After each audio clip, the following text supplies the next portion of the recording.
bay, ito na naman tayo, maglalakad din naman tayo patungo sa trabaho.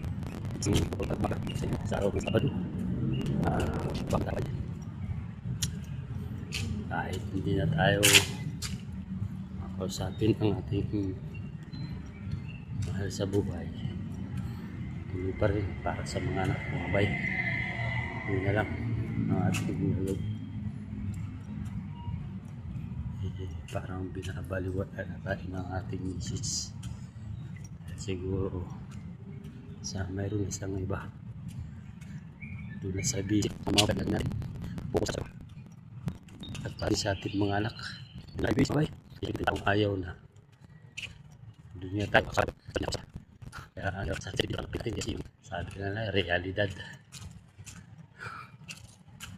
mantakin mo yun ako pala sa kanya sabi ito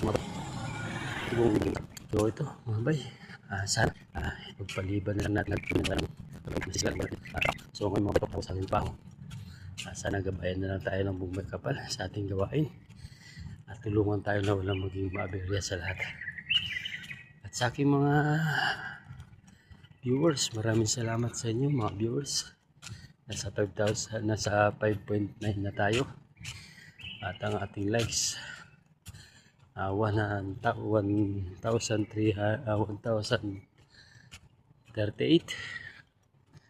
ang likes 3, 5 ang nagsishare, 5 rin ang ating subscribers. Ayan mga bay, sana mga bay huwag yung kalimutang i-follow, share, i-like at i-hit ang ating notification mga bay, at huwag rin sana kayo mag-skip sa ating video na pinapanood mga bay. Malaking tulong sa akin yan. So yan mga bay, dito na lang ating pintuhan ngayon. Problema, kalimutan natin yung mga bay. So ayan.